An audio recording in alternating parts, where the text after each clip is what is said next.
Bonjour à toutes et à tous, c'est Kevin pour les Ludovores. Je vous retrouve cette semaine, enfin je vous retrouve, j'espère en tout cas vous retrouver parce que peut-être que certains d'entre vous auront fui après la vidéo de 2h45 plus 20 minutes pour éviter de faire une vidéo de 3 heures, mais bon, la feinte est vraiment passée pas du tout inaperçue, soyons honnêtes.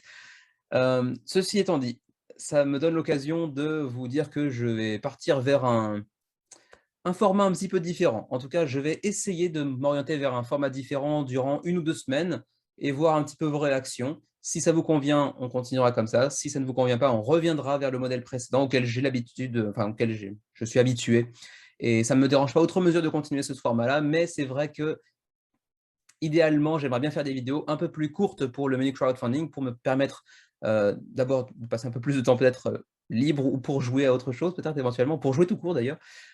Et puis également pour faire d'autres vidéos parce que en théorie, on n'est pas censé sur la chaîne faire uniquement du crowdfunding, uniquement du menu crowdfunding. Et du coup, on aimerait bien faire un peu plus de vidéos autres. Et donc en termes de montage, le menu crowdfunding prend évidemment beaucoup de temps. Bref, ceci étant dit, le nouveau format, en tout cas pour ces prochaines semaines, 2-3 prochaines semaines pour tester un petit peu, en fait, il s'agit tout simplement de couper le menu crowdfunding en deux. On va faire le suivi des projets et les projets annulés le mercredi ou le jeudi, à voir. Et on continuera sur le dimanche pour les nouveaux projets, donc les mentions honorables et les projets les plus intéressants. Et autre petite nouveauté parmi les nouveaux projets qui seront donc le dimanche, ça m'a été proposé d'ailleurs sur Quoud pour tenter d'améliorer un petit peu le, comment dirais-je, le concept. Et je trouvais ça assez intéressant comme idée, c'est l'idée de vous impliquer un petit peu dans le choix des jeux à présenter, en tout cas ceux à présenter en détail.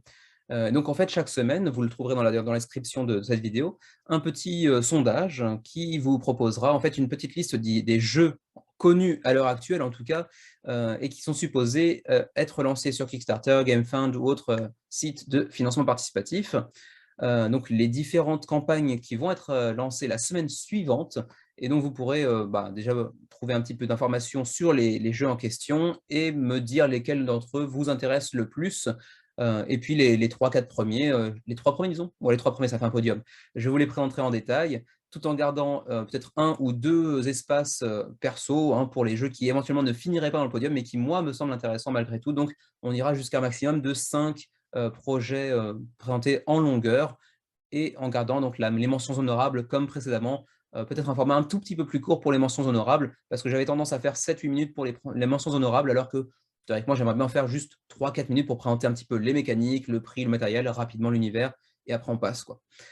Voilà, c'est un petit peu ça vers ce quoi je m'oriente pour ce menu crowdfunding durant les 2-3 prochaines semaines, en période de test on va dire, et vous me direz dans les retours, en fait dans les commentaires, ici ou sur Quoud, de ce que vous en pensez. Sur ce, on y va. Bon, ça par contre, vous n'y couperez pas, le petit détour habituel sur la chaîne des Ludovores. Alors pourquoi je fais ça encore? Parce que je sais pas, j'aime bien, c'est un petit rituel de début de vidéo. Et en plus, personnellement, j'aime bien voir en fait, semaine après semaine, l'évolution de la chaîne. Là, on a pris 30 abonnés cette semaine, donc plutôt une très belle semaine. Et en plus, ça nous a permis de passer la barre des 400 abonnés. Donc on est content, bien entendu. 400 abonnés, puis j'ai toujours bon espoir, comme je le disais il y a quelques semaines, de passer les 500 d'ici la fin de l'année, ce qui devrait se faire normalement, j'imagine, puisqu'on augmente environ 20 personnes par semaine. Donc normalement, c'est jouable. On verra bien. La semaine dernière, donc on a fait 2h45 plus 21 minutes. J'ai fait ça un petit peu en loose day, hein, j'avoue. Et visiblement, de toute façon, comme je le savais déjà, la partie sur les nouveaux projets, donc mention honorable et gros projets, vous intéresse bien plus que le suivi. Ça m'a aussi permis de confirmer ça, puisqu'on a vu donc quasiment pas le double, mais presque le double en fait de vues sur la partie numéro 2 concernant les nouveaux projets. Et c'est l'un des plus gros résultats d'ailleurs du menu crowdfunding depuis sa création, mais il faut dire que la semaine était vraiment lourde avec Lords of Ragnarok, avec Too Many Bones, avec cette dernière extension standalone Unbreakable, mais aussi Senjutsu, City of the Great Machine, etc. Donc plein de projets vraiment très enthousiasmants. Donc cette semaine, je vous le dis tout de suite, on va partir sur une semaine beaucoup plus légère. On était censé avoir 1 ou 2 jeux supplémentaires qui finalement ont été légèrement repoussés, notamment le jeu dans lequel vous essayez de vous échapper de la prison d'Arkham dans l'univers de Batman, avec donc les différents super vilains de l'univers de Batman. Mais l'auteur ayant eu un accident, ils ont repoussé de 1 ou 2 semaines, je crois. Donc on les retrouvera très prochainement. Mais bon, ceci dit, il reste quelques projets relativement intéressants, vous allez voir aussi. Sur ce, on est parti directement cette fois sur les mentions honorables de la semaine.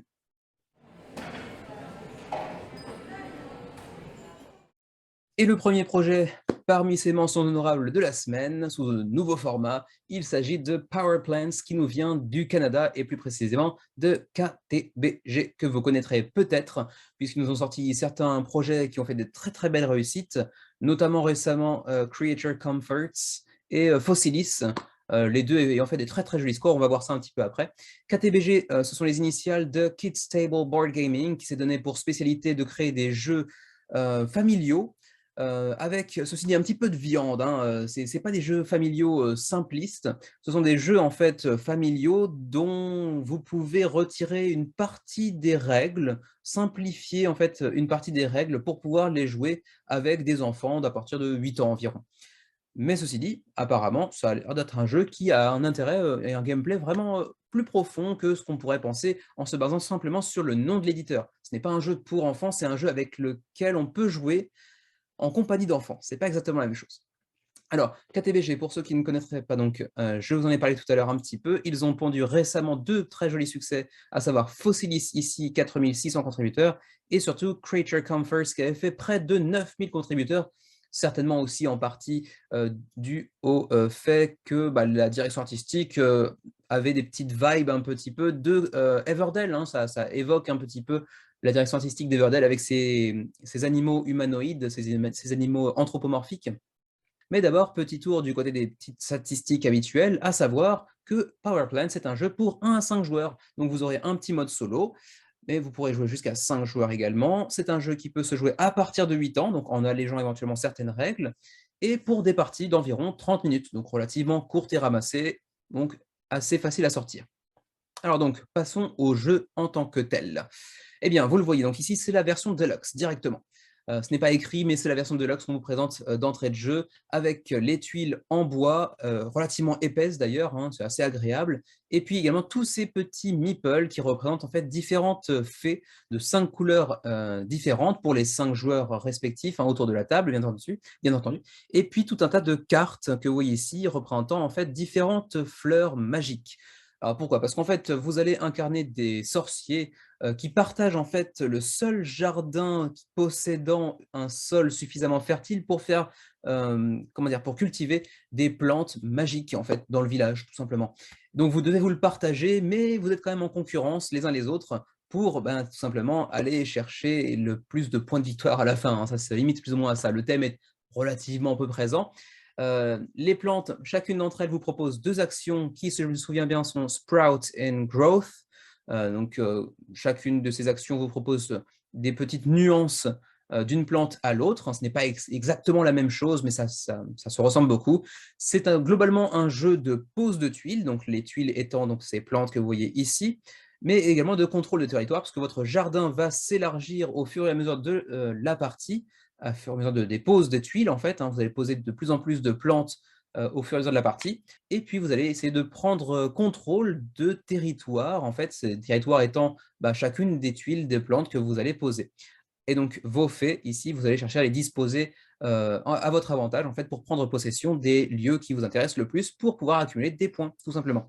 Ouais, donc des mécanismes connus, usités, hein, c'est pas nouveau en soi, mais qui ont l'air d'être relativement bien pensés et bien exécutés. Alors, passons donc aux différents détails concernant les 2 éditions, l'édition Deluxe que vous voyez ici et l'édition magasin que vous voyez ici. On va commencer par l'édition magasin. Alors l'édition magasin est donc composée de tuiles en carton et non en bois comme c'est le cas dans la version Deluxe. Les petits meeples de fées seront remplacés par des cubes en bois. Et même le petit meeple représentant le sorcier, eh bien, il sera remplacé par un cylindre. Ensuite, les tokens de points seront aussi en carton, bien évidemment. Vous aurez 8 cartes de plantes, et ça se limite à peu près à ça. A contrario, le niveau Deluxe, donc le Pledge Deluxe, qui vous coûtera bien évidemment un peu plus cher, est composé de tuiles en bois bien épaisses, donc relativement agréable au toucher, j'imagine en tout cas. Ensuite, 8 plantes comme pour le jeu de base, mais auquel vient s'ajouter une plante supplémentaire avec le petit logo K de Kickstarter, donc pour dire que c'est une exclusivité à la campagne Kickstarter pour l'édition Deluxe. Donc une plante supplémentaire avec sa tuile bien évidemment, mais également, donc, comme je le disais tout à l'heure, les meeples de petites fées au lieu des cubes en bois, Et puis le sorcier également qui possède son propre meeple, le sac on l'avait déjà dans la version de base, les tokens vont être upgradés je pense très prochainement. Ensuite on a aussi un insert par Trayforge, première fois que j'entends parler de cette nouvel arrivant j'imagine dans le monde des inserts de jeux de société, ça a l'air de faire le job, bon c'est pas un insert très complexe à réaliser visiblement ici, mais bon c'est toujours très agréable d'avoir un insert. Et puis donc, certainement un petit peu plus de nouveautés qui vont venir s'ajouter à la version Deluxe au fur et à mesure via les stretch goals. Donc là, pour l'instant, on a une nouvelle plante avec cette huile en bois. J'imagine qu'il y en aura d'autres prochainement. La différence du prix entre les deux versions, elle est de 17 $, hein, puisque la version Deluxe coûtera 45 $ et la version magasin 28 $. Sachant que vous pourrez également ajouter un jeu, quelle que soit son édition, supplémentaire pour essayer de réduire un petit peu les frais de port, les diviser par deux, éventuellement pour offrir une copie du jeu à quelqu'un d'autre ou simplement faire une sorte de mini pledge groupé. Et puis également, pour les fans de deluxification, un néoprène, un tapis de néoprène pour pouvoir jouer et disposer votre jardin, les tuiles de votre jardin sur un tapis. C'est quand même plus agréable à l'œil, certes, mais bon, 16 $ de plus, c'est pas forcément une nécessité non plus, pour être tout à fait honnête. Mais bon, ça vous le savez de toute façon. Et puis sur ce, on va passer directement aux frais de port, hein. Il y a le How to Play qui est présenté ici, mais bon, j'ai déjà parlé un petit peu du coup des différents mécanismes. On va poser des tuiles représentant des plantes en choisissant une des deux actions disponibles sur les plantes en question, et puis on va essayer aussi d'en prendre possession, prendre contrôle via les différentes fées de notre couleur, en fait, tout simplement. Je pense pas pledger parce que c'est pas trop mon type de jeu a priori, mais ça a l'air intéressant. En plus, version française, donc bon. Alors ensuite, passons aux frais de port, disais-je. Les frais de port, vous avez de la chance. La France a certainement, j'imagine en tout cas, un entrepôt pour l'ensemble de l'Europe, parce que la France est le pays du monde pour lequel les frais de port sont les plus faibles. Allez savoir, c'est pourtant un créateur canadien, et pourtant au Canada, ça coûte un bras. Donc bon, au Canada, ça coûtera 16 $ américains, 20 $ canadiens, mais je vais prendre la référence des dollars américains qui sont un petit peu plus parlants en général pour les francophones. Donc 16 $ pour le Canada, assez cher pour un éditeur canadien, à moins qu'ils aient peut-être, comment dirais-je, un système de aller chercher votre jeu en magasin gratuitement, enfin gratuitement, pas gratuitement, mais les frais de port seront gratuits, je ne sais pas, j'ai pas vu ça en tout cas. Pour la France, c'est 8 $ américains, donc c'est vraiment pas cher du tout en termes de frais de port. Pour la Belgique, 11, donc c'est assez similaire. Pour le Luxembourg, c'est pareil. Pour la Suisse, 14 $. Je crois que j'ai couvert à peu près toute la francophonie européenne, en tout cas, plus le Canada. Ensuite, la TVA, pardon, la TVA, bien entendu, comme récemment c'est souvent le cas, sera ajoutée dans le Pledge Manager. Donc, il ne faudra pas oublier que vous aurez ces 20% supplémentaires à payer dans le Pledge Manager. Donc, en gros, si vous prenez l'édition Deluxe qui coûte presque 50 €, il faudra compter environ 10 € supplémentaires pour le jeu. Et ma foi, c'est à peu près tout ce que je peux vous dire pour Power Plants. Un joli petit projet qui n'aura pas le succès de Fossilis ou de Creature Comforts, donc les deux jeux précédents de KTBG, mais qui devrait quand même aller gratter 2000 contributeurs, je pense, assez facilement. Jeu avec un matériel toujours assez charmant, comme souvent chez KTBG de toute façon, pour un prix relativement abordable qui plus est. Donc, il mérite que vous vous y intéressiez si vous avez l'habitude en tout cas de jouer en famille. Je pense que ce sera un jeu assez sympa pour jouer avec vos enfants, vos neveux, vos nièces, etc. À vous de voir. Donc Power Plants, il reste 20 jours à la campagne et déjà 888 contributeurs. On continue avec un petit détour du côté de Nine Arches, projet très atypique. C'est un jeu vraiment atypique dans le sens où c'est pas vraiment un jeu à proprement parler, c'est un jeu qui vous invite à sortir et à accomplir de petites aventures avec vos amis, avec vos proches. C'est assez intéressant, assez atypique, et puis ça reprend en plus des jolies cartes de tarot. Vous allez voir, le matériel, c'est des cartes de tarot, en fait, tout simplement. Petite originalité qui est intéressante de noter, c'est un jeu qui a été créé en collaboration entre un auteur assez célèbre et apparemment auteur de best-seller pour le New York Times, et un vétéran de l'industrie jeux vidéo qui a participé à la création de Fortnite. Voilà, donc un duo assez atypique pour un jeu atypique, assez logique en soi. Et donc, vous allez voir, en fait, tout simplement, le how to play est très simple. Vous allez mélanger vos cartes et ensuite, vous allez laisser le destin choisir votre avenir, en fait, ce que vous allez être amené à faire. Et puis, à partir de là, vous allez accomplir différentes actions à l'extérieur, sortir ensemble avec vos amis, vos proches, et puis faire des trucs ensemble, en fait, tout simplement. A-t-on besoin d'un jeu pour ça? Non, certainement pas. Est-ce que c'est dénué d'intérêt pour autant? peut-être pas, ça dépend. Peut-être que certains d'entre nous ont besoin d'un petit coup de pied au cul pour sortir, pour faire des choses ensemble. Si ça peut être un moyen de nous faire sortir, j'ai envie de dire pourquoi pas. Les éléments de jeu, bon ça c'est simple. On va voir un petit peu directement d'ailleurs les niveaux de pledge, ce sera plus simple d'ailleurs à suivre. Vous aurez 3 niveaux si je ne m'abuse, 3, 4 niveaux, 4 niveaux. Donc le beginner, donc pour les débutants, avec seulement donc une boîte qui contient donc tout un tas de cartes de tarot et un pins, je crois, oui c'est ça, pour 38 $ au lieu de 55 en magasin. 17 $ de réduction, j'y crois pas trop. Je doute qu'on puisse vendre un jeu de tarot plus un pins plus une boîte en métal pour 55 €. Bon, je pense que le 55 est un peu généreux de leur côté, mais bon. Si vous voulez ensuite le niveau Advanced, vous pourrez avoir donc la même chose, plus un guide journal en papier, en fait, hein, tout simplement. Un livre pour, j'imagine, prendre note de ce que vous allez faire, de ce que vous avez fait, etc. Plus aussi 2D qui accompagnent le jeu, qui auront un intérêt aussi dans le gameplay apparemment, parce que c'est eux qui vont décider notamment des jours, des semaines pendant lesquelles, j'imagine, vous allez organiser ces différentes activités, j'imagine. Ensuite, on a l'édition Pro qui s'accompagne de la même chose, mais ensuite d'une casquette et d'un bandana. OSEF, comme on dit. Surtout que ça rajoute quand même 20 $. Bon, je vois pas très bien l'intérêt. Et puis aussi, bon là, si vous êtes vraiment pote avec les créateurs, le VIP Gold Pro avec donc une couverture dorée, mais le tout pour 128 $. Plus bien sûr tout ce que vous avez vu précédemment. Hein. C'est pas seulement la dorure qui fait que ça coûte tout à coup 128 $. Voilà. Je ne saurais pas trop quoi vous dire de ce jeu de plus. Enfin, c'est un jeu de tarot, quoi. C'est pas spécialement magnifiquement illustré non plus. Hein. Les cartes sont pas magnifiques. C'est joli au dos. Si vous regardez bien le dos des cartes, voilà, le dos des cartes est avec des petites dorures, c'est joli, effectivement. Le recto est pas forcément magnifique en soi. On a différents types de cartes, avec certaines qui vous invitent à sortir, certaines qui vous invitent à faire des activités particulières avec vos amis, vos proches. Bon, c'est vraiment atypique. Je ne saurais pas trop quoi vous dire. C'est pas du tout le type de projet qui m'attire moi et du coup j'ai beaucoup de mal à le présenter de manière efficace. Donc on va passer aux frais de port, ça ira plus vite. En tout cas, c'est ce que j'aimerais pouvoir vous dire, sauf que il n'y a pas de frais de port. Voilà, voilà. Donc je ne saurais pas en fait quoi vous dire concernant les frais de port parce qu'ils ne sont pas mentionnés sur la campagne.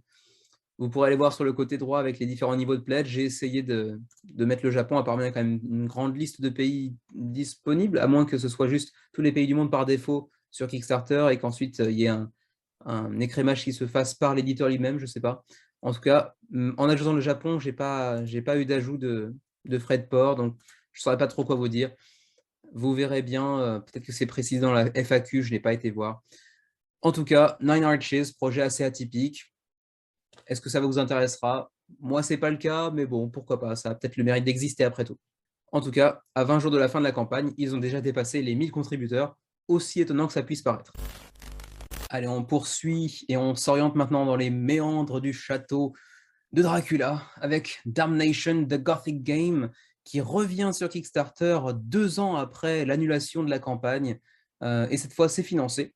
C'est d'ailleurs une assez jolie petite surprise, que ce petit jeu Damnation, un jeu de chacun pour soi, en fait, une sorte de battle royale où on va s'aventurer avec différents scélérats, dirais-je, dans les décombres du château de Dracula. Et on va essayer de se massacrer les uns les autres. Et sachant également que même s'il s'agit d'un battle royale, lorsqu'un joueur est massacré par un autre, il reste dans la partie puisqu'il va devenir par exemple un fantôme pouvant hanter les autres adversaires et leur faire perdre des points de vie également. Donc il ne s'agit pas d'un jeu où après un quart d'heure, vous allez disparaître de la partie et attendre que les autres finissent pendant 40 minutes.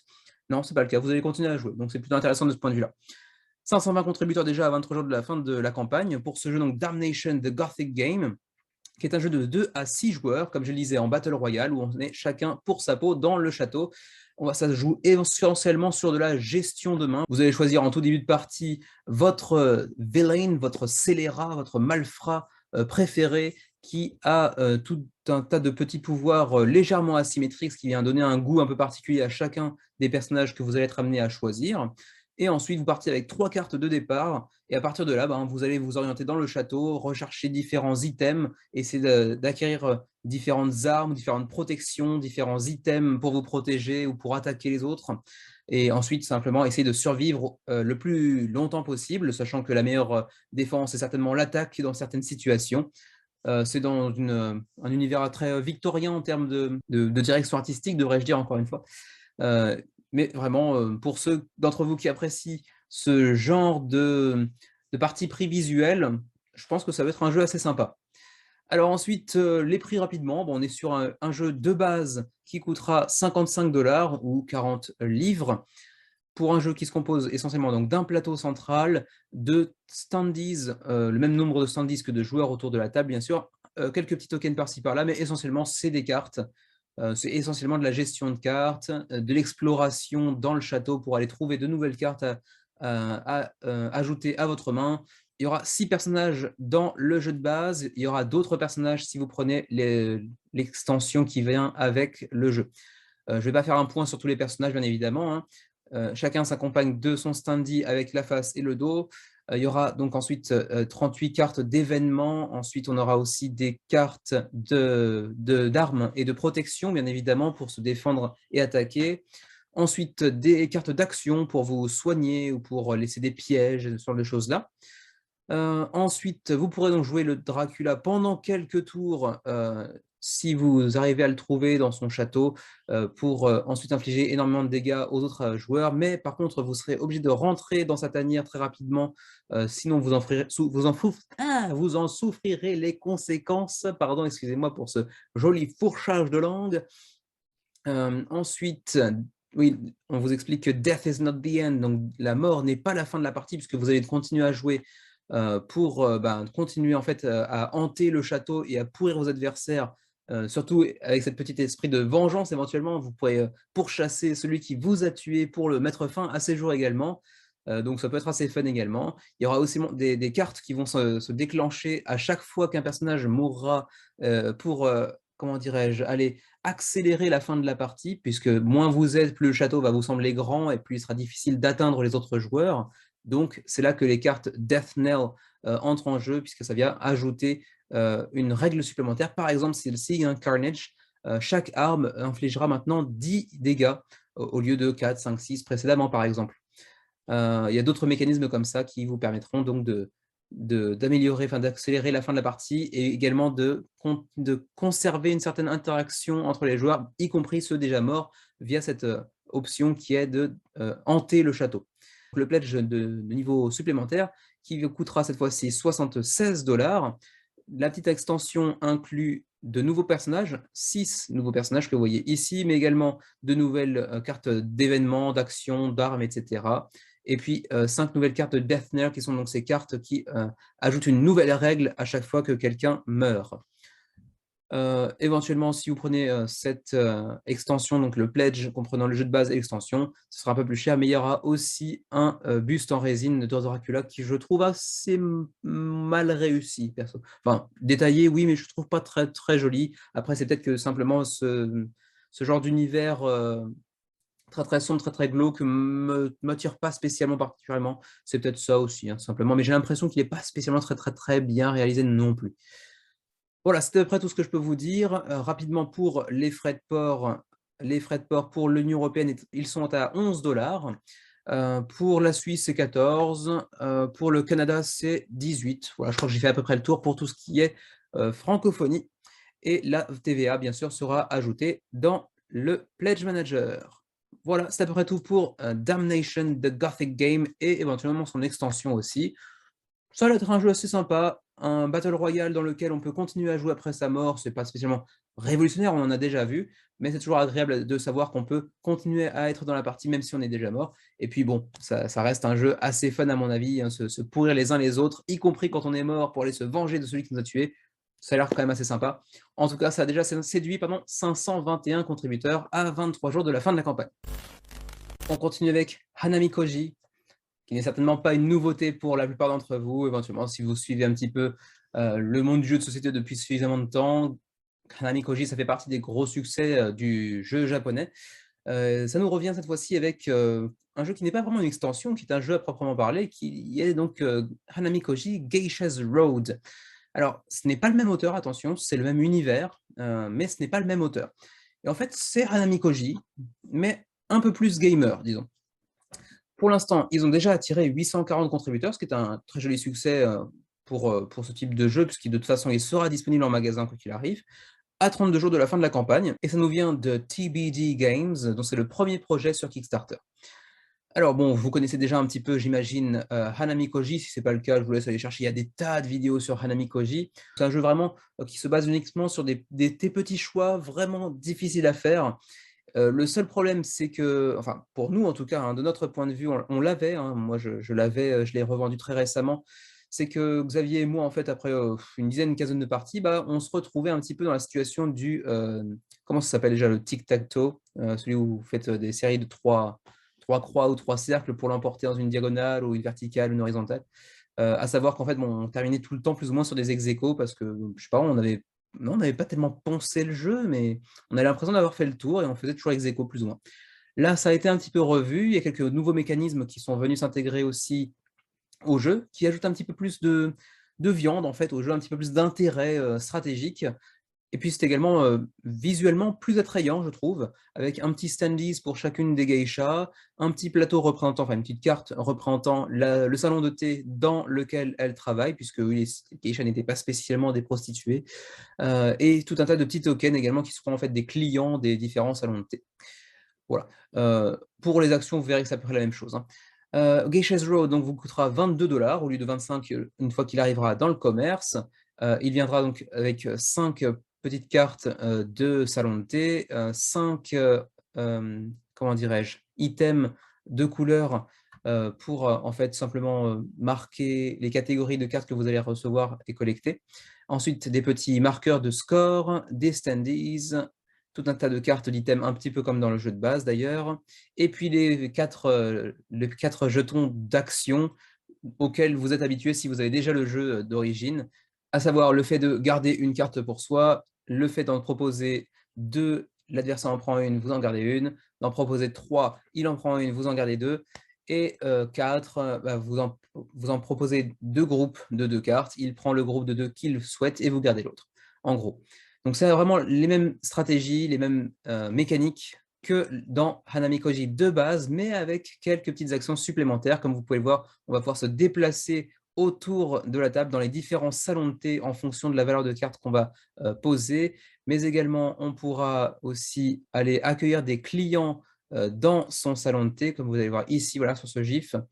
Selon le nombre des déplacements autour de la table, vous allez pouvoir accueillir des clients dans votre salon de thé. Et puis à terme, vous pourrez aussi même devenir la patronne de votre salon de thé en fin de carrière selon vos résultats. Donc il y a quelques petits ajouts stratégiques assez intéressants qui peuvent éventuellement redonner un petit peu d'intérêt à un jeu qui peut éventuellement finir par lasser si on y joue beaucoup ou qu'on connaît très très bien son adversaire et les stratégies qu'il emploie généralement, ce qui était peut-être un peu le cas chez nous. Pour ce qui est du prix et des différents niveaux de pledge, on va descendre un petit peu plus bas.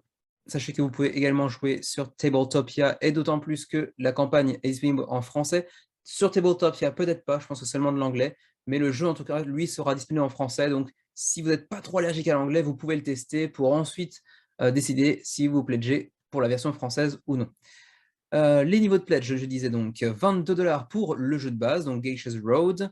Ensuite, vous pouvez aussi prendre le jeu de base, donc Hanami Koji, le premier du nom, pour 19 $. Vous pouvez prendre les deux également pour 39 $ au lieu de 45, donc petite remise qui s'accompagnera en plus d'un Collector's Bookcase, donc une sorte de couverture de livre pour les deux jeux en fait. Pas grand intérêt, mais bon, après tout, pourquoi pas. Vous pouvez prendre aussi l'intégralité de ce qui s'est fait pour Hanami Koji, donc le jeu de base, plus Geisha's Road, donc le nouveau jeu, ainsi que les 7 micro-extensions qui peuvent être utilisées dans les deux jeux, bien entendu. Donc ça aussi, ça rajoute un peu d'intérêt. C'est vrai que j'ai pas eu ces différents modules de mon côté, donc peut-être que ça aurait pu relancer un petit peu l'intérêt pour le jeu, mais bon, c'est vrai que je suis passé à côté un petit peu maintenant. Euh, je reviendrai certainement pas dessus, même avec ce nouveau jeu qui, semble-t-il, apporte des éléments qui pourraient m'intéresser, relancer un peu mon intérêt pour le jeu, mais bon, je m'en passerai. Ensuite, vous pouvez prendre aussi tout ce qu'a fait la compagnie jusqu'à présent, mais bon, ça coûtera 89 $ et j'ai aucune idée de la qualité de Herbalism et Shadows in Kyoto, qui cependant fait partie de la gamme Hanami Koji. Bon. Hanami Koji qui d'ailleurs me rappelle des souvenirs parce que j'avais habité à Kyoto.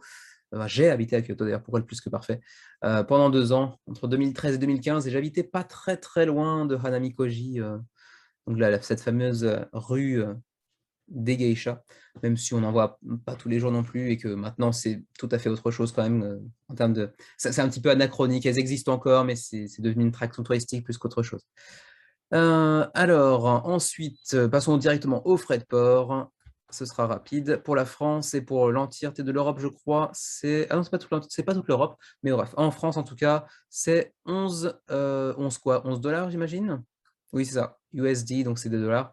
11 $ si vous prenez le pledge numéro 1, 15, 19, 29, selon les différents pledges que vous allez choisir. Pour la Belgique, ce sera un peu plus, hein, c'est 22, 28, 36, 44, ça fait une grosse différence pour 2 pays voisins, allez savoir. Pour le Canada, c'est 12, 17, 21, 35 en gros.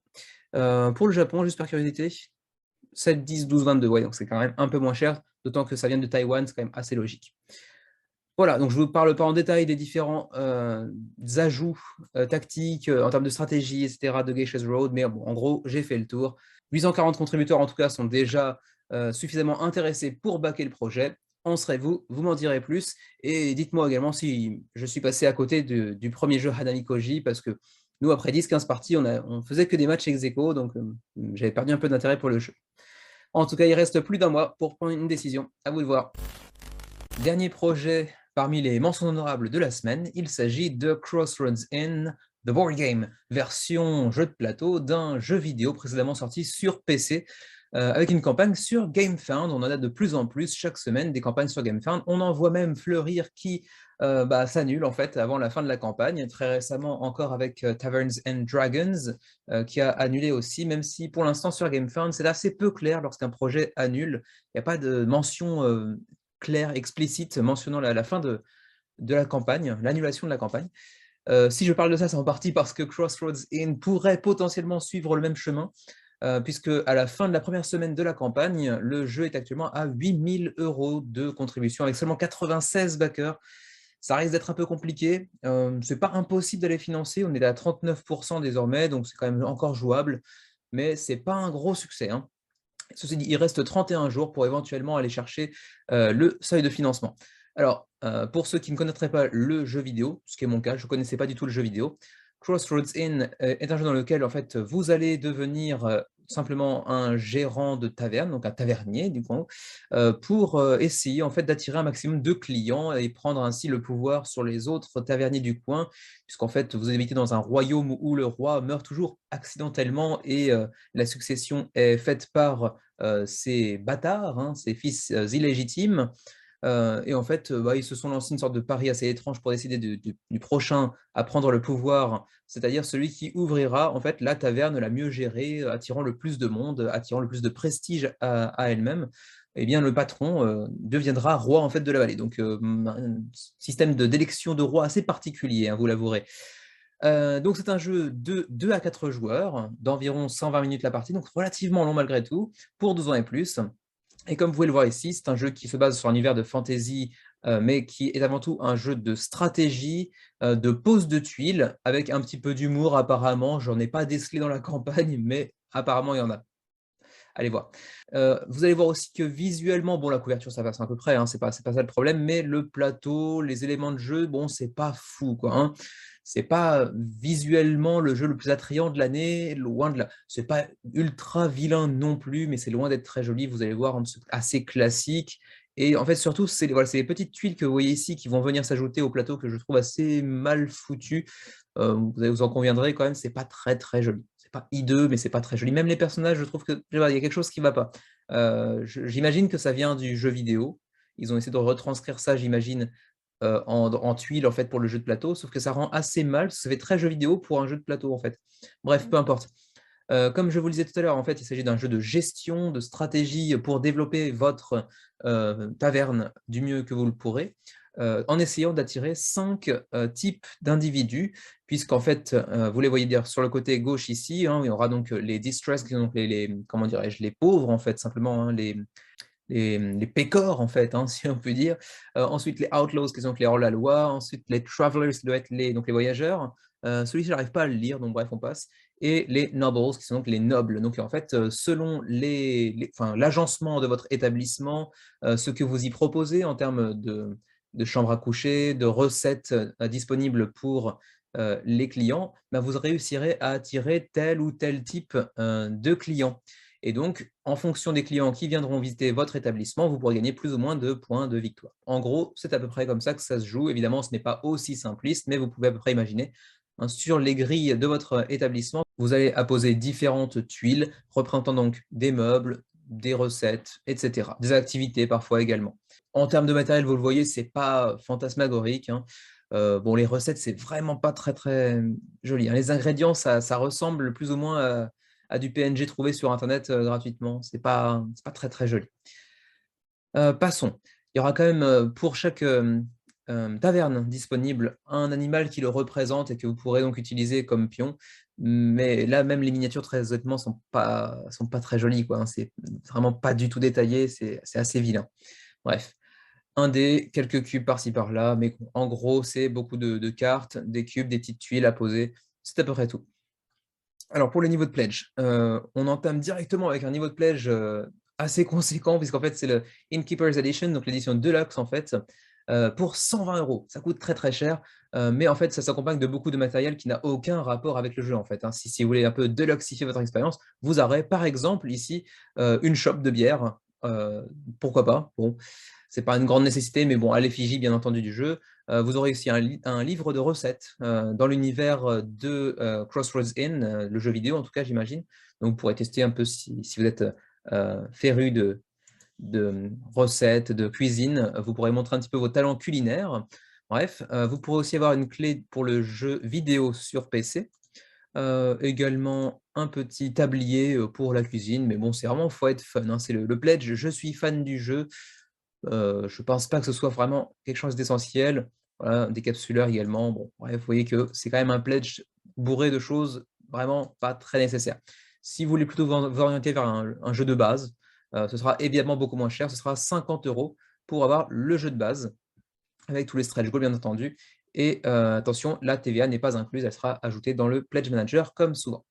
Les frais de port. Alors donc, je répète ce que j'ai dit tout à l'heure concernant la TVA. La TVA n'est pas incluse dans le pledge. Elle sera ajoutée dans le Pledge Manager. Donc, préparez-vous à ajouter, si vous prenez l'édition de base, 10 € déjà, en gros. Pour l'édition standard en Europe, c'est donc du 9 € de frais de port. C'est pas déconnant de ce point de vue-là. 12 € si vous prenez l'édition Deluxe, et vu le surplus de matériel, le mug, etc., pas le mug, mais la tasse, la chope de bière, c'est tout ce que vous voulez, ça se justifie quand même. C'est 3 € de différence, ça me semble pas fou en soi. Pour les autres, éventuellement francophones, au Canada, 18 €, ça commence à douiller un petit peu pour le Canada en termes de frais de port. C'est à peu près tout. Donc je pense qu'en fait, tout ce qui est Luxembourg, Suisse, etc., ça va entrer dans Europe. C'est pas l'Union européenne, c'est l'Europe simplement. Donc je pense que c'est 9 à 12 €, en gros.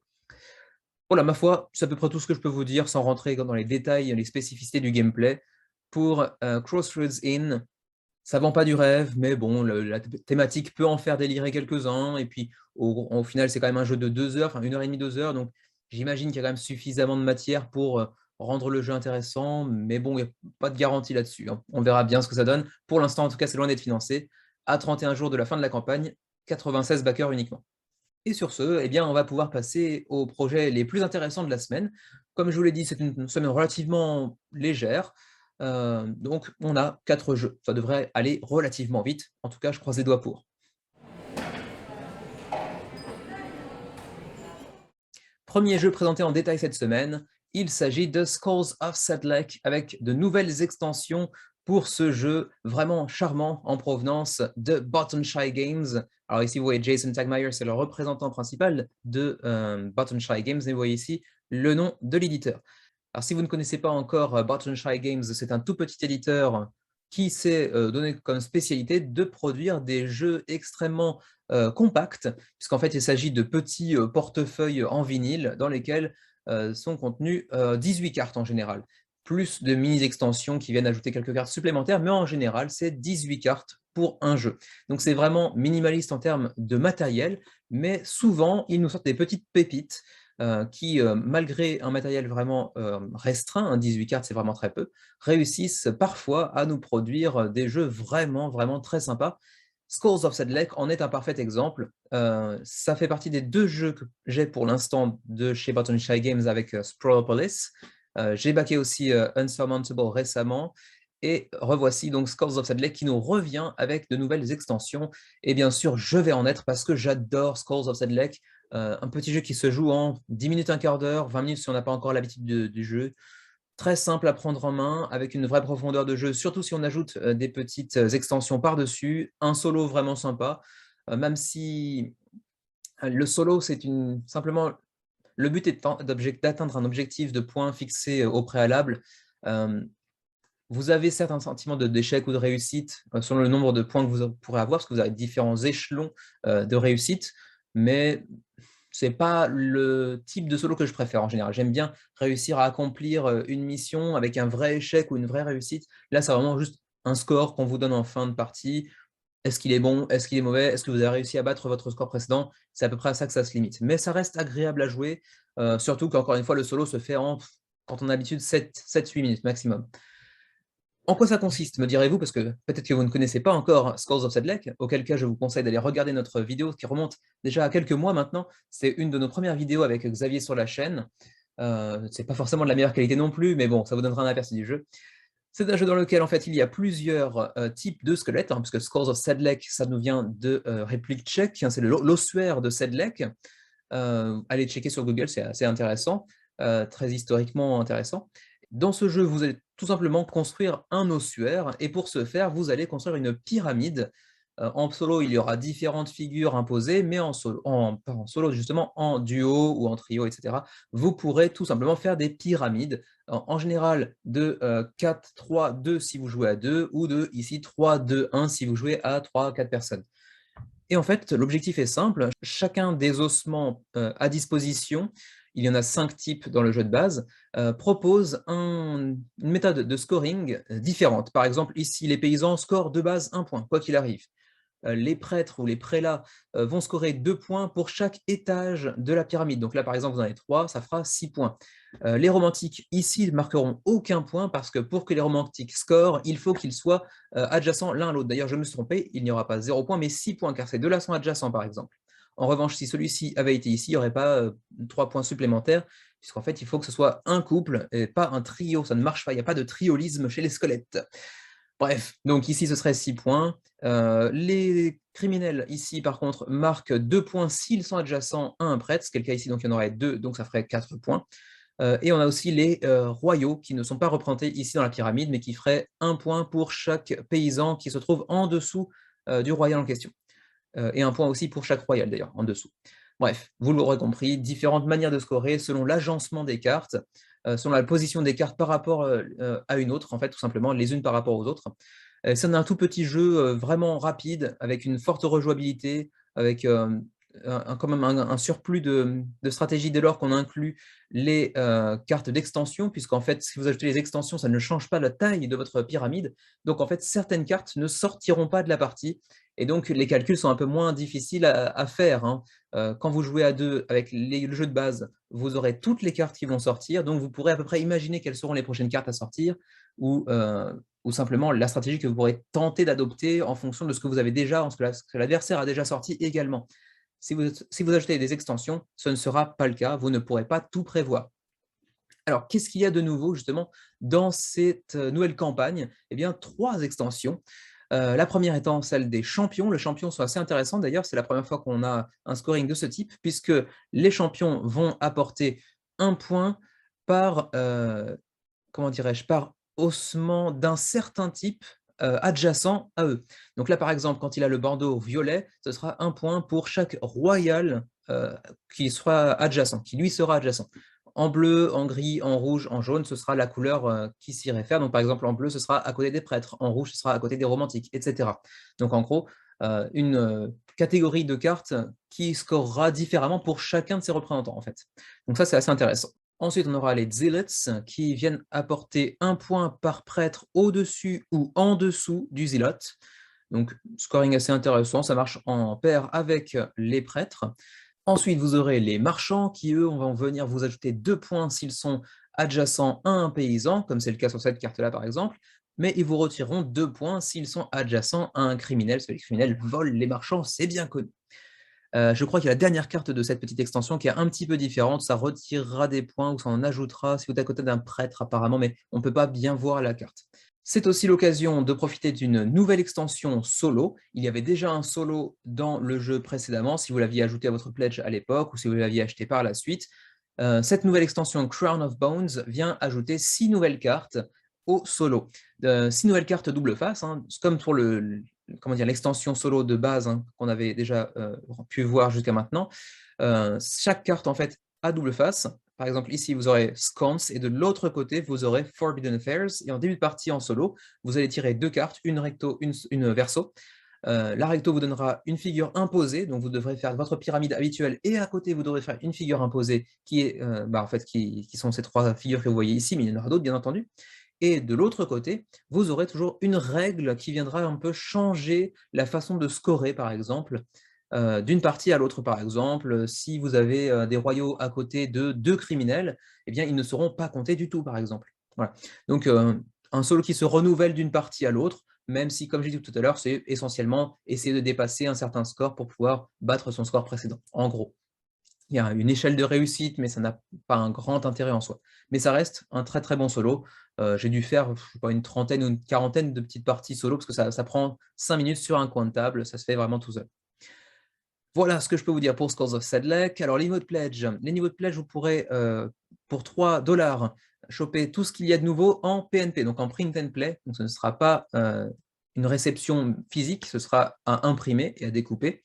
Vous pourrez avoir la même chose, donc toutes les nouveautés pour 10 $, donc pour avoir les 3 extensions plus l'extension solo. Vous pourrez également pledger pour 35 $ la totalité de la collection Scrolls of Sedlec, donc les extensions précédemment sorties avec les gardes royaux et les exécutionnaires, donc les bourreaux, plus d'ailleurs le solo de base qui est ici, un Monstrance, plus le jeu de base évidemment, 35 $. Ou pour 40 $, vous aurez également l'opportunité d'aller choper 2 autres jeux assez populaires de la gamme Button Shy Games, à savoir Tarsimacy qui vient de l'auteur de Wingspan, ainsi que Sprawlopolis, qui est certainement le jeu le plus célèbre de de l'éditeur, en fait, tout simplement, où il s'agit de construire une ville en posant des cartes les unes sur les autres, en les enchevêtrant les unes avec les autres. C'est assez sympa, on y a joué aussi pas mal de fois. Encore une fois, un solo qui se joue en 10 minutes, qui est assez sympa, même s'il a certains points faibles, mais je n'entrerai pas dans les détails ici. Bref, et puis comme souvent, pour les jeux de Button Shy Games, vous pourrez aussi, au terme de la campagne, ajouter des jeux de leur catalogue de base pour essayer d'amortir un petit peu sur les frais de port qui sont assez élevés de base. C'est détaillé ici, je ne vais pas rentrer dans les détails, mais je crois que vous avez le droit à 1, 2 ou 3 jeux supplémentaires, 1, 2 ou 3 extensions supplémentaires aussi, etc. Bref. Les frais de port ne sont pas indiqués ici, mais ils doivent l'être par contre quand vous êtes ici au niveau de cette petite ascenseur, on va dire. Par exemple, si vous prenez le 35 $, voilà, ce sera indiqué directement les frais de port pour votre pays. Donc pour le Japon, par exemple, ce sera 17 $ pour les frais de port. Donc vous voyez que c'est assez peu rentable pour un jeu relativement peu cher à la base. Si vous êtes en France, juste par curiosité, ce sera peut-être un petit peu moins cher, ce sera 14 $, voilà, 14 $. Donc plus les 35 du pledge que j'ai indiqué ici. Et puis, c'est donc l'opportunité d'aller ajouter certains jeux ou certaines extensions de jeux que vous possédez déjà, histoire de rendre les frais de port un peu plus intéressants, en gros. Et ma foi, c'est à peu près tout ce que je peux vous dire pour Scrolls of Sedlec, un très très bon petit jeu de chez Button Shy Games. On continue avec Resident Evil, The Board Game. Resident Evil, bon, je pense que je ne vais pas présenter ça à qui que ce soit. Tout le monde connaît la célèbre licence de jeux vidéo de Capcom, donc la licence Nippon, qui a déjà 7-8 épisodes, je crois. C'est un projet qui nous vient de Steamforge Games, qui s'est donné un peu comme spécialité de justement reproduire des jeux vidéo en jeux de plateau. Alors, ils n'ont pas que des jeux vidéo, en fait. On a aussi quelques originaux, comme Bard Song, qui avait fait un très joli succès avec 10 000 backers. On avait aussi God Tier, qui avait fait aussi 2800 backers. Bref, pas que des jeux vidéo, mais quand même beaucoup, beaucoup de jeux vidéo adaptés pour le jeu de plateau. Alors, donc Resident Evil, c'est un jeu de coopération horrifique, bien entendu, pour 1 à 4 joueurs, dans lequel vous allez essayer de survivre à une nuit dans le fameux manoir Spencer qu'on a donc bien entendu découvert dans le jeu vidéo il y a de ça quoi, 20 ans, plus de 20 ans je pense. C'est un peu un manoir iconique pour tous les gamers, même si j'avoue que moi je suis un peu passé à côté de Resident Evil. Quand j'étais assez jeune, j'étais pas très très friand des jeux d'horreur, donc je me suis pas trop aventuré à jouer à Resident Evil. Même s'il y en a certains par la suite que j'ai pu apprécier, comme The Last of Us par exemple, que j'avais beaucoup aimé. Le premier épisode, pas trop le deuxième. Mais Resident Evil, c'est un peu quand même ce qui a lancé un petit peu les jeux d'horreur sur les consoles. Alors, Resident Evil, donc, jeu pour 1 à 4. Alors, vous allez ici voir beaucoup de miniatures, avec beaucoup de miniatures de zombies, mais également les miniatures de vos personnages, puisque ça reprend là encore les différents personnages du jeu de base. Vous en voyez deux ici, les emblématiques Jill Valentine et Chris Redfield, que même moi, je connais alors que je n'y ai pas joué. C'est pour vous dire. Et donc, vous allez jouer sur tout un tas de petites, pas si petites d'ailleurs, de grosses tuiles représentant le manoir et les différentes pièces qui le composent, qui seront loquées parfois, qui seront verrouillées. Parfois, vous devrez essayer de les ouvrir en forçant les portes pour pouvoir découvrir ce qu'il y a à l'intérieur. Ça pourra potentiellement être des trésors, des ressources, des armes, de quoi vous soigner, etc. Mais ça pourrait aussi être tout simplement une pièce vide, si ce n'est pour 2 ou 3 zombies qui vont essayer de vous bouffer la cervelle. Bref, vous pouvez bien l'imaginer déjà, hein, c'est assez simple à imaginer. C'est un jeu où vous aurez différents personnages au début de la partie à choisir, hein. Chacun des joueurs va incarner un personnage, comme Chris Redfield par exemple. Et vous le voyez déjà, les personnages ont quelques aptitudes différentes d'un personnage à l'autre. Chacun a des spécialités qui lui sont propres, a un équipement qui lui est propre également. Et puis à partir de là, vous pourrez bien entendu aller récupérer différents items, différentes ressources pour améliorer votre personnage et améliorer aussi surtout ses chances de survie. Alors c'est un manoir en open world, alors certes c'est un lieu restreint, hein, vous ne pourrez pas sortir du manoir, mais le manoir lui-même, dans ses limites, est un open world. Vous pouvez aller où vous voulez, n'importe quand, n'importe où, à vous de décider si vous vous séparez ou non, et ainsi de suite. Ensuite, vous pouvez jouer au jeu en campagne ou en one-shot. Il y a en fait différentes campagnes qui s'enchaînent partie après partie, mais vous pouvez aussi tout simplement décider de faire une partie sur comment dire, un pan de l'histoire et puis continuer par la suite ou même recommencer à zéro. À vous de voir. Donc, exploration, un petit peu de gestion de ressources, bien évidemment, un petit peu de gestion de main aussi, mais plus légère, et puis également cette mécanique de niveau de danger qui va croissant au fur et à mesure de la partie. Plus vous avancerez dans la partie et dans le temps, bien entendu, plus le manoir sera infesté de zombies et autres bestioles en tout genre qui ne chercheront qu'à vous bouffer. Vous pourrez également rencontrer quelques PNJ, donc des personnages non joueurs, pour les envoyer potentiellement sur des runs, comment dire, des mini-missions qu'ils pourront accomplir pour vous en vous rapportant un butin par exemple, tout en sachant qu'il n'est pas impossible qu'ils se fassent bouffer entre-temps. Donc voilà, à vous de voir si vous sacrifiez les gens ou pas, sachant que ça pourrait avoir un intérêt, comme j'imagine aussi, comment dirais-je, un désavantage si jamais ils venaient à mourir par exemple. Vous le voyez ici déjà aussi les miniatures. Ici, il y a deux boss d'ailleurs, hein, le boss donc, Lysa Trevor et le T002 Tyrant. Je ne connais pas très bien l'univers, excusez-moi, qui sont des boss. Il y aura différents boss aussi dans les extensions, puisque bien entendu, c'est un jeu avec extension. Hein, vous vous en doutez, dès lors qu'il y a une licence qui nous provient d'un jeu vidéo qui plus est à succès, vous allez forcément vous attendre à plusieurs extensions et ça va finir par vous coûter un bras. Quoi qu'il en soit, les miniatures sont plutôt bien foutues. D'ailleurs, j'ai l'impression que pour les personnages que vous pourrez contrôler vous-même, les miniatures sont finalement plus visuellement attrayantes que les dessins, les illustrations que l'on peut voir sur les cartes de personnages, qui ne sont pas fantasmagoriques. Ensuite, qu'est-ce que je peux vous dire d'autre? On va passer directement au pledge levels, hein. Écoutez, les niveaux de pledge. Alors, le niveau de pledge de base, c'est un niveau de pledge à 85 €. 85 €, c'est déjà pas donné, mais il y a quand même pas mal de miniatures déjà. Vous aurez 28 ennemis en miniature, donc c'est déjà beaucoup, plus les 4 personnages de base. Donc ça fait quand même pas mal de miniatures, plus de 250 cartes, plus de 100 tokens. Donc il y a quand même du matériel. Petit tour ensuite sur les personnages. Les 4 personnages de base, il y en aura d'autres, notamment dans les extensions, mais également surtout dans les stretch goals, j'ai l'impression. Donc Chris Redfield, Jill Valentine, Rebecca Chambers et Barry Burton, donc avec chacun ses spécificités. Par exemple, ici, on voit que Rebecca pourra soigner plus facilement ses camarades. Barry Burton, il a un truc accurate, donc j'imagine qu'il vise mieux, plus facilement, qu'il peut peut-être tuer plus facilement les zombies. Chris Redfield, apparemment, il a un truc survivor, donc j'imagine qu'il est plus résistant aux blessures, par exemple, et ainsi de suite. Les cartes, vous en voyez ici donc un paquet, il y en a plus de 150 dans le jeu de base, hein, les tuiles qui vont composer le manoir, etc. Et ensuite, on passe à un niveau de pledge un peu supérieur, c'est directement le all-in, pour cette fois 257 €, plus de 2 fois le prix du jeu de base. Mais bon, là, il y aura beaucoup de matos aussi, puisque le all-in s'accompagne de plusieurs extensions, Into the Darkness, Bleak Outpost, Retro Pack, et ensuite tout un tas de petits ajouts en termes de matériel. Le Terrain Pack qui vient ajouter en fait plein de petites miniatures de terrain, voilà, les portes, les balustrades, etc. Pas une nécessité, mais c'est quand même sympa. Ensuite, des tapis de néoprène, une monster box avec encore plus de monstres, j'imagine, des game trays, donc ça c'est toujours aussi excellent d'avoir un insert pour pouvoir ranger votre chaos, c'est le slogan de Game Trays. Des dés supplémentaires hein, qui seront en plus contenus dans une sorte de petite fiole que vous voyez ici, c'est quand même du plus bel effet, c'est très thématique. Et puis tous les stretch goals débloqués, bien entendu, mais bon, ça c'est assez logique. Voilà, vous avez un petit aperçu de chacune des extensions, de nouveaux monstres, de nouveaux boss, devrais-je plutôt dire, de nouvelles tuiles du manoir également, peut-être les sous-sols, un petit peu l'extérieur, le jardin, je ne sais pas, j'ai pas trop regardé en détail. Vous aurez même un requin, enfin une tête de requin, donc j'imagine qu'il y a un point d'eau que vous pourrez approcher également, une sorte de plante carnivore, j'imagine. Ensuite, tout un tas de zombies supplémentaires, donc les tuiles de terrain que j'ai mentionné tout à l'heure. Le rétro-pack, alors le rétro-pack, je ne sais pas trop ce que ça contient, parce qu'on voit seulement des cartes ici. Donc, j'ai cherché un petit peu partout sur la campagne, je n'ai pas trouvé de détails sur le rétro-pack, qu'est-ce qu'il contient en dehors de ces cartes-là. Donc, je ne saurais pas vous répondre pour l'instant. Le game trays, enfin les game trays devrais-je plutôt dire, donc ça c'est toujours très très sympa pour le rangement. Les tapis de néoprène pour chacun des personnages que vous pourrez contrôler, c'est quand même plus sympa aussi.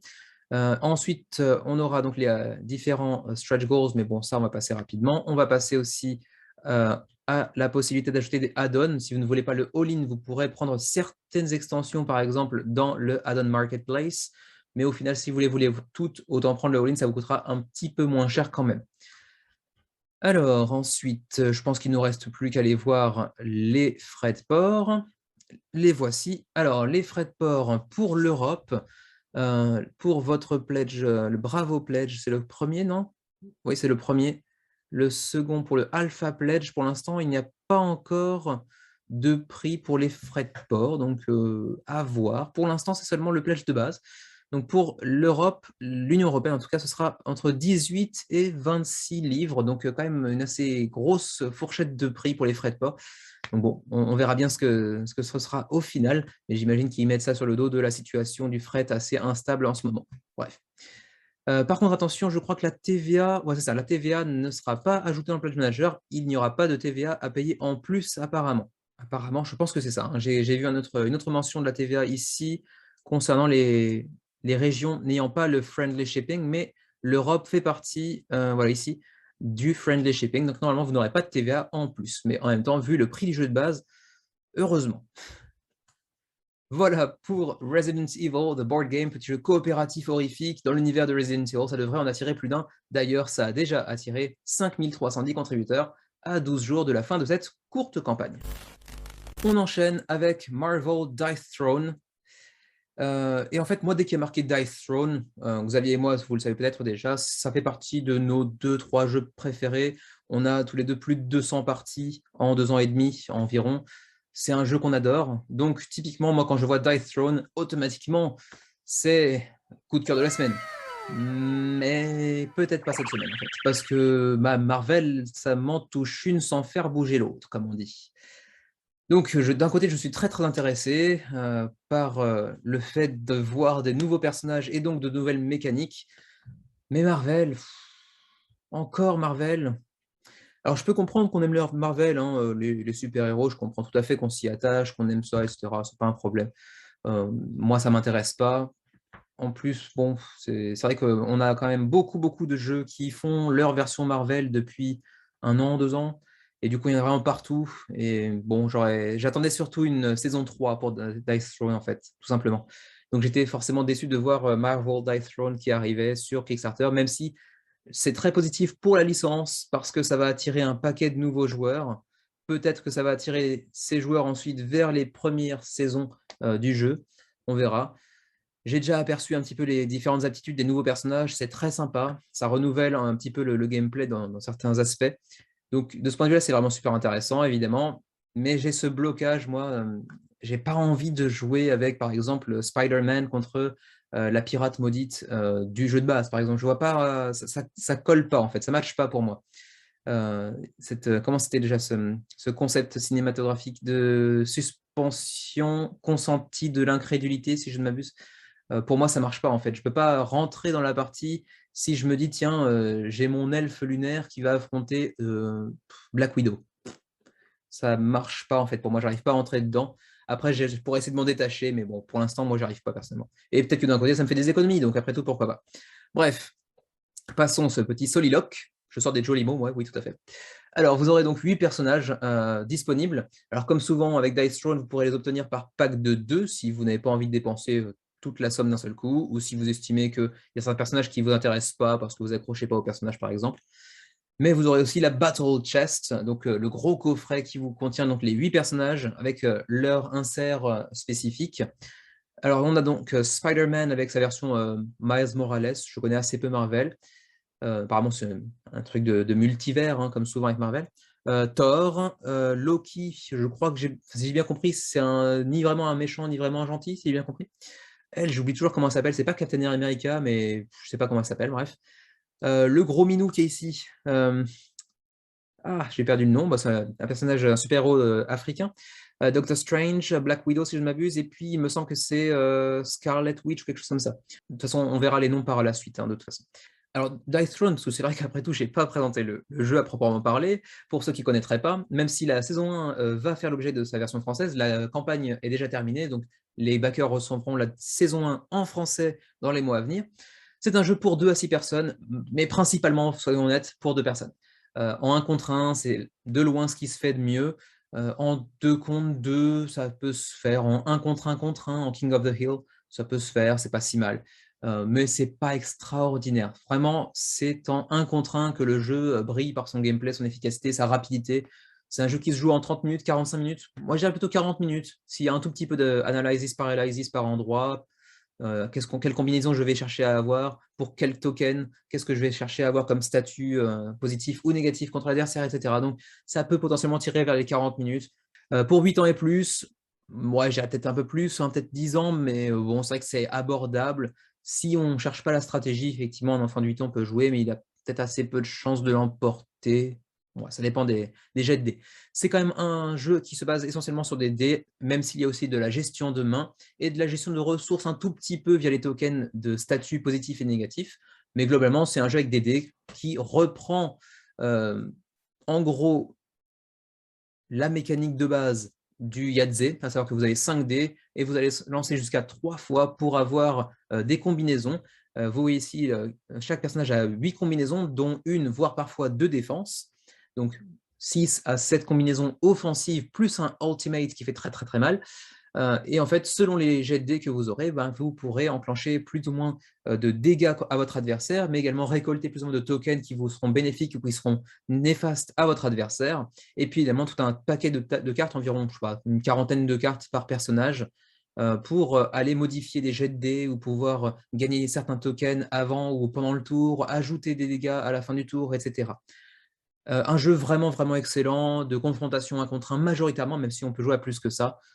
Vous allez choisir au début de partie votre héros, Thor, Spider-Man par exemple, jeter des dés pour faire des combinaisons, upgrader vos capacités, hein, on a des cartes qui peuvent upgrader des capacités préexistantes, en ajouter de nouvelles, ici vous en voyez une d'ailleurs qui s'ajoute ici à Thor, utiliser des cartes d'action, et puis finalement, le premier ayant vaincu son adversaire l'emporte, bien entendu. Le matériel est fou. La première saison originale n'était pas extraordinaire en termes de matériel, mais à partir du remake et de la saison 2 surtout, le matériel est devenu fou, comme vous le voyez un petit peu ici dans l'insert de Rodney. Voilà, le matériel est fou. Chaque personnage a son propre insert, ses propres dés, ses propres cartes. C'est très très bien réalisé. Alors les personnages, justement, on aura donc Miles Morales donc pour la version moderne de Spider-Man, avec donc 2 défenses apparemment. Chaque plateau se plie en 3, hein, d'ailleurs, pour pouvoir rentrer dans son insert à la fin. On a une petite fiche récapitulative avec les différents tokens que vous pouvez débloquer pour le personnage en question. 32 cartes de héros, ce n'est donc pas 40. Un compteur de points de vie, un compteur de points de combat et 5 dés pour chaque personnage. Ensuite, on aura donc Scarlet Witch, c'est bien ça donc, pour elle, une seule défense, d'accord. Elle, apparemment, si j'ai bien compris, elle va aller jouer avec les jets de dés adverses, qui pourrait être super intéressant. Je n'ai pas regardé en détail les personnages et ce qu'ils apportent, parce que j'ai peur de me dire « Ah, si j'y vais quand même, parce que le gameplay est nouveau, ça apporte des trucs sympas, donc j'ai envie d'y aller. » Mais je bloque trop sur les personnages, sur la licence Marvel, pour pouvoir vraiment y intéresser. Ensuite, on aura Thor. J'imagine que ce sera un peu plus bourrin, du coup. Je n'ai pas trop regardé encore une fois, mais comme il y a c'est le marteau Mjolnir, j'imagine que ça va faire des dégâts supplémentaires. On aura Black Widow. Elle, je ne sais pas du tout ce qu'elle fait, parce que je n'ai pas du tout vu les films, ni rien du tout. Donc, je ne savais même pas que c'était vraiment un super-héros à proprement parler. Donc bon, à voir. Ensuite, on aura Doctor Strange, qui lui risque d'être super intéressant, parce que ça fait partie des personnages Marvel avec des pouvoirs vraiment particuliers. Donc, d'ailleurs, il y a une passive. Enfin, pas beaucoup, justement. Peu de personnages ont des habilités, des capacités passives de début de tour, généralement. Ça en est un, donc avec quelques combinaisons de dés assez difficiles à sortir, d'ailleurs. Donc ça devrait être un personnage super intéressant, à mon avis. Certainement l'un des plus complexes également, d'ailleurs. D'ailleurs, la complexité, oui, est à 5. Black Widow est à 4. Thor est à 3. Spider-Man est à 4. D'accord. Donc pour l'instant, effectivement, Doctor Strange est le plus difficile, mais il n'y a pas encore de personnage à 6 pour l'instant. Loki, que voici, il est à 4, d'accord. Bag of Tricks, Spellbound, Illusion. Ouais, donc j'ai l'impression que c'est un personnage qui va aller jouer avec peut-être les dés adverses ou empêcher certaines capacités ou des choses comme ça, j'imagine. En tout cas, c'est ce qu'on appelle un trickster, j'imagine. Et donc, c'était Captain Marvel, c'est ça. C'est pas Captain America, c'est Captain Marvel. Et donc, elle est à 2. Oui, bon, je pensais qu'effectivement, ce serait un personnage assez simple. Je pense que ce sera l'équivalent de ce qu'on voyait avec, par exemple, l'elfe de lune dans la saison 1, par exemple, des personnages qu'on prend en première partie parce que c'est assez simple à aborder. Et puis finalement, donc oui, c'est Black Panther, le personnage donc, d'Afrique, qui a un pays imaginaire d'Afrique, je crois. Ouais, je perds le nom, on s'en fout. Qui lui sera un personnage de niveau 2 aussi. Donc c'est pour ça qu'il les présentait tous les deux en premier. C'est les deux premiers personnages qui ont été dévoilés parce que ce sont les plus simples à prendre en main, tout simplement. Même si j'ai cru comprendre que Black Panther avait une mécanique assez intéressante avec son énergie kinétique. Voilà. Mais bon, je ne me suis pas plongé là-dedans. Donc, à vous de voir. De toute façon, le jeu n'est pour l'instant pas disponible en français. Il le sera certainement comme la saison 1, mais dans quelques années, très certainement, pas tout de suite, parce qu'il y a encore la saison 2 à traduire aussi déjà. Et on n'a pas encore eu la campagne, ni d'annonce pour la campagne, donc c'est pas pour tout de suite à mon avis. Mais bon, si vous êtes gros fan et que vous n'avez pas spécialement envie d'attendre, sachez que l'anglais dans Dice Throne, c'est vraiment pas très compliqué. Le pledge de base, enfin non, c'est même pas le pledge de base, c'est le pledge de Battle Chest, en fait, avec les 8 personnages contenus dans cette grosse boîte. Ce sera 84 $, soit 15 $ de moins que lorsque le jeu sera en magasin. Avec donc une grosse boîte contenant les 8 personnages, avec pour chacun leur insert et leur petit compartiment spécifique, avec des couleurs pour mieux les ranger, ce qui n'était pas le cas avant d'ailleurs, donc ça c'est un ajout assez sympa d'ailleurs. Dans chaque tray, dans chaque insert pour chaque personnage, les cartes, une cavité supplémentaire pour accueillir les cartes si vous les avez sleevées, hein, comme ça vous les divisez en 2 paquets. Ensuite, les 2 compteurs donc de points de vie et de compétences, les dés et les tokens de chacun des personnages. Donc vraiment très bien pensé. Ensuite, vous aurez une carte supplémentaire pour chacun des personnages, des cartes de promo qui seront exclusives. Des cartes avec seulement un artwork en fait, qui permet en début de partie de piocher une carte chacun pour choisir le personnage que l'on va contrôler. En fait, tout simplement, c'est une façon de randomiser un peu son choix de personnage. Ensuite, on aura des exclusivités à la version limitée qui seront une miniature du marteau de Thor en zinc. Ensuite, vous aurez une copie numérotée. Et puis donc le Battle Chest avec les couleurs qui viennent différencier chacun des héros. Ensuite, vous aurez les sleeves. Les sleeves sont magnifiques pour Dice Throne en général. Elles sont très belles et à l'effigie de chacun des personnages du jeu, en fait, tout simplement. Donc là, encore une fois, très joliment réalisé. Pour, par contre, 39 $, c'est assez cher, mais elles sont de qualité. Les tapis de néoprène, on aura un par personnage et puis 2 groupés, un peu comme dans les 2 saisons précédentes d'ailleurs, hein. Tapis de néoprène de très bonne qualité. D'ailleurs, j'utilise le tapis de néoprène classique comme tapis de souris, donc vous ne pouvez pas le voir, mais il est là. Il est très sympa aussi, et vraiment c'est de la bonne qualité. Ensuite, vous pourrez avoir aussi un tapis de dés qui est très sympa aussi, pour 15 $, Xavier là, c'est très sympa. Ensuite, on aura également l'opportunité de prendre un peu le tout, hein, donc 2 playmats, donc un choix de 2 playmats, j'imagine, plus toutes les sleeves, plus le dice tray pour 80 $. Ça commence à faire un petit peu cher. C'est du superflu, pas donc du coup pas nécessaire, mais vraiment très très sympa, hein, c'est très bonne qualité. Ensuite, passons maintenant au shipping. Alors le shipping, c'est divisé en zones pour l'Europe. France, Belgique, on a aussi le Canada, donc tout ça c'est dans la zone 2, donc la francophonie c'est la zone 2 en gros, hein, en gros, même si la Suisse est en 3. Et donc ce sera 20 $ pour le Battle Chest, et si vous prenez le bundle avec, donc plus les tapis, etc., ce sera 23 $. La TVA, vous devrez l'ajouter dans le Pledge Manager, j'imagine. C'est pas précisé, mais je pense que ce sera dans le Pledge Manager, certainement. Le jeu devrait théoriquement être reçu en juin prochain. Après, c'est vrai que de ce point de vue-là, Roxley Games, qui produit le jeu et qui édite le jeu, en général respecte plutôt bien ces timelines. Donc, si c'est écrit juin, ça pourrait potentiellement être vraiment juin, juillet, août, mais ils ont généralement très très peu de retard, hein. Par contre, j'ai pas vu les mini-boîtes, donc les voici. Apparemment, ce sera uniquement en retail. Je pense que du coup, ils ne font pas de boîtes duo durant la campagne. En tout cas, c'est l'impression que ça donne. Pour l'instant, on a le pledge à 84 $ et c'est tout. Donc, je pense que les boîtes de duo, comme c'était le cas dans les 2 premières saisons, ou ici avec un quatuor au milieu d'ailleurs aussi, ne seront disponibles qu'en magasin. Et donc, en fait, la campagne est faite uniquement, exclusivement pour la Battle Chest. Et c'est vrai que c'est quand même beaucoup plus intéressant d'avoir la Battle Chest. Et si vous faites le calcul, au cumul, c'est moins cher de prendre la Battle Chest au final. Donc voilà pour Dice Throne Marvel, qui aurait dû être mon coup de cœur, mais qui ne le peut pas parce que Marvel, et je m'en fous de Marvel. Désolé. Mais bon, mini coup de cœur quand même, parce que Dice Throne quand même. Et on termine aujourd'hui par King Hill, petit jeu assez atypique qui semble mélanger tout un tas de mécanismes de manière plutôt efficace si on en croit les critiques. C'est un jeu qui est principalement un jeu de placement d'ouvriers, mais également de construction de moteurs, de développement d'empires, voire même un petit peu de gestion de main par moment, avec une direction artistique soignée, bien que très très très colorée. Ça plaira pas à tout le monde, visuellement parlant. Alors, Welcome to King Hill. Le jeu est un jeu pour 1 à 2 joueurs, là aussi c'est relativement atypique. C'est un jeu qui se veut donc jeu solo ou confrontation de joueurs. Il y a assez peu de jeux de placement d'ouvriers à 2 joueurs vraiment efficaces. Il y en a, je ne dis pas qu'il n'y en a pas, mais ils sont assez rares. Apparemment, ça va être un jeu pour lequel c'est le cas. On aurait théoriquement un jeu à 2 joueurs de placement d'ouvriers assez efficace. Vous le voyez ici un petit peu les artworks, hein, c'est vraiment très très coloré, c'est pas forcément toujours de très bon goût, c'est en général assez joliment réalisé, mais ça plaira vraiment pas tout le monde, vraiment pas à tout le monde, hein, ce parti pris artistique.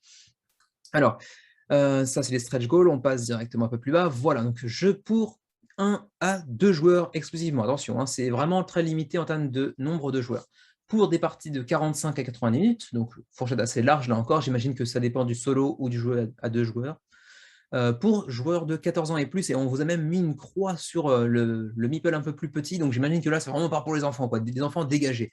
Genre, faites-les sortir, carrément. Envoyez-les chez les grands-parents, on veut pas d'eux quand on joue à King Hill. C'est à peu près ça l'image que ça renvoie. Bref, 14 ans et plus, donc peut-être un jeu relativement expert, en tout cas, c'est ce que ça laisse penser que cette grosse croix sur l'enfant à côté. Alors, vous avez ici donc un plateau central, vous aurez aussi un plateau par joueur, hein, les 2 plateaux qui sont ici. Vous allez donc chercher à développer votre empire et à envoyer vos ouvriers sur différents emplacements, des ouvriers qui eux-mêmes d'ailleurs auront des spécialités et qui auront donc des effets particuliers selon les emplacements et leurs spécificités propres. Et ensuite tout un tas de paquets pour aller partir à l'aventure en fait, puisqu'il s'agit d'aller défourailler du monstre bien entendu. Pas uniquement, mais en partie. Et puis, bien entendu, des tokens, des petites tuiles d'action, etc., que vous pourrez jouer aussi en plus pendant la partie. Alors, le concept original, on vous parle d'aller en fait, dresser une armée et ensuite les envoyer au combat, parce que c'est un peu le but. Après avoir dressé une armée, il faut bien qu'ils servent à quelque chose. Ensuite, donc, construisez votre empire, déployez vos ouvriers et spécialisez-les d'ailleurs. Et puis ensuite, utilisez le pouvoir des pierres de lune, apparemment. Ensuite, on vous parle de stratégie et de rejouabilité, puisqu'apparemment, il y aura une sorte de setup de début de partie, une mise en place en début de partie qui influencera en fait votre chemin vers la victoire, hein. Ce sera des conditions de victoire différentes, j'imagine, à chaque partie, du fait de cette mise en place. Ensuite, une multitude de combinaisons vraiment conséquentes pour plus de rejouabilité.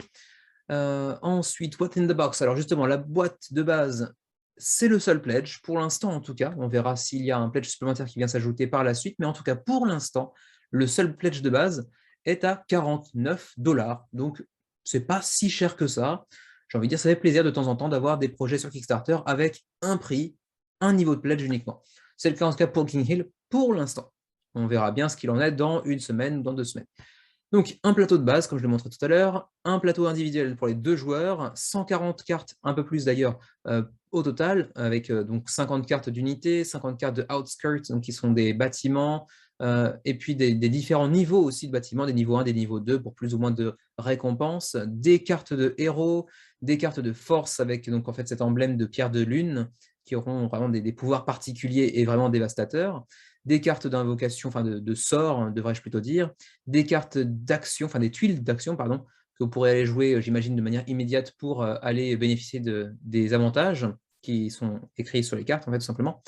Des cartes de pouvoir, des tokens de différentes sortes, donc un petit peu de gestion de ressources, bien évidemment, des points de dommages, enfin de dégâts, des pièces également. Je ne sais pas s'il y aura à terme des pièces en métal ou pas. Pour l'instant, c'est vraiment un pledge de base avec seulement du matériel en carton. Donc, je ne pense pas qu'on aura dans cette campagne du matériel vraiment, vraiment upgradé, même si on a vu tout en haut qu'il y avait déjà des votes mis en place pour upgrader certaines parties du matériel. Donc, on verra bien. Mais je ne pense pas qu'on aura de la pièce de métal quand même. Pas en tout cas pour l'instant. Je ne sais pas, on verra. Ensuite, tout un tas de ressources. Ce sont d'ailleurs ces ressources-là qui seront certainement sujettes à amélioration. On a aussi, attention, des scénarios, peu importe, pour le solo exclusivement, en plus du livret de règles. Ensuite, le gameplay, on va passer rapidement, hein. J'ai déjà dit en gros en quoi ça consistait, mais bon, bref, vous allez spécialiser vos workers, vos ouvriers, vous allez ensuite les placer sur des différents, différents emplacements pour bénéficier des résultats. Vous allez faire progresser votre empire en y ajoutant de nouvelles constructions, peut-être en les améliorant aussi au fur et à mesure. Vous engagerez de nouvelles unités avec des héros, des monstres, etc. pour faire progresser votre empire. Vous utiliserez différents sorts pour pouvoir vous les approprier et ensuite les déclencher pour infliger des dégâts, etc. Utiliser le pouvoir des pierres de lune, etc. etc. Voilà, j'entre pas dans les détails trop non plus parce que j'ai pas envie de prendre trop de temps parce que cette fois-ci, je me donne enfin l'opportunité de faire des vidéos d'environ 1 heure, donc on va essayer de pas trop déborder, même si je pense qu'on dépassera 1 heure très honnêtement. Voilà, on passe directement maintenant. Petit détour quand même sur Tabletop Simulator, c'est vrai. Le jeu est disponible en anglais sur Tabletop Simulator, donc si vous voulez l'essayer, d'autant plus que c'est un jeu qui se prête très bien au solo apparemment, c'est l'occasion de le faire sur Tabletop Simulator actuellement. Maintenant, les solos, on s'en fout, on passe un petit peu. On va passer directement aux pledge levels. Donc, comme je l'ai dit tout à l'heure, un seul pledge level pour l'instant, 49 $ pour le jeu de base, plus un fond d'écran. Bon, ça, on s'en fout un peu. Bon, il y a quand même un deuxième niveau de pledge, soyons honnêtes, pour 250 $. Ça attire toujours 10-15 personnes, ce genre de choses. À savoir, vous envoyez une photo de vous et on vous inclut en fait, on fait une illustration à partir de votre photo et vous êtes inclus dans le jeu, donc en tant que héros, j'imagine. 250 $, ça fait quand même 200 $ pour intégrer sa photo au jeu, c'est quand même très cher. Bon, si vous êtes suffisamment à l'aise financièrement, pourquoi pas, il faut vraiment être fan du projet. Les frais de port, disais-je. Les frais de port sont à 15-20 $. On n'est pas encore sûr, c'est une petite fourchette de 5 $. Donc 15-20 $ pour l'Union européenne. À ce à quoi s'ajoute la TVA. Donc la taxe sur la valeur ajoutée à 20% sera ajoutée dans le Pledge Manager. Pour le Canada, c'est 20 $. Pour l'Asie, c'est 15-20 $. Donc la même chose que pour l'Union européenne. Donc ma foi, pourquoi pas. Je sais que Xavier a l'air très intéressé, lui qui est très fan des jeux solo notamment. Et en plus, si on peut jouer à deux, qui est notre, comment dirais-je, notre configuration habituelle, soit solo pour lui, soit souvent à deux, ça peut être un jeu qui se prête bien à notre configuration habituelle. Voilà, c'est à peu près tout ce que je peux vous dire. Il y aura bien entendu tout un tas de petits stretch goals qui se débloquent avec des votes apparemment, hein. Les backers pourront voter pour choisir parmi plusieurs améliorations, plusieurs ajouts, j'imagine. Mais en tout cas, pour le moment, après quelques jours de campagne, King Hill a déjà ameuté 504 contributeurs à 23 jours de la fin de la campagne, et ma foi, ça a l'air d'être un jeu intéressant, au moins. Est-ce que ça me plaira? On verra bien. Pour l'instant, je pense que ça va être un jeu qui me plairait en termes de gameplay, même si il y a un petit truc qui fait que visuellement, j'ai un tout petit peu de mal, alors que je trouve certaines illustrations très jolies, comme celle-ci, l'illustration de base, hein, le fond avec l'univers que l'on peut voir, les îles flottantes. Les îles flottantes.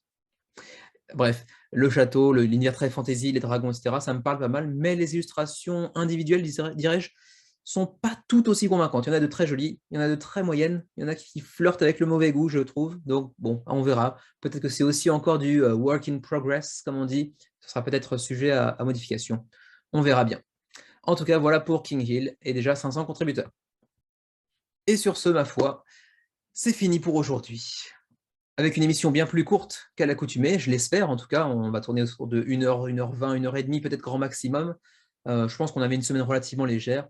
Vous me direz dans les commentaires, mais également sur Quoud, selon votre préférence, ce que vous avez pensé de ce nouveau format, sachant qu'on aura la deuxième partie mercredi ou jeudi prochain avec le suivi des projets, qui contiendra déjà les projets présentés aujourd'hui, puisque du coup, ils seront plus nouveaux à proprement parler. Mais bon, j'attends vos commentaires, vos retours pour me dire ce que vous en pensez. Et puis donc, n'hésitez pas à aller voter aussi dans la description de la vidéo. Il y aura un lien pour aller voter, éventuellement pour les projets qui vous intéressent le plus pour la semaine suivante. Voilà, sur ce, merci à tous de m'avoir suivi encore aujourd'hui pour ce, je crois, 25e épisode. Il a fallu que je fasse un nouveau format lors du 25e. C'était pourtant un chiffre rond.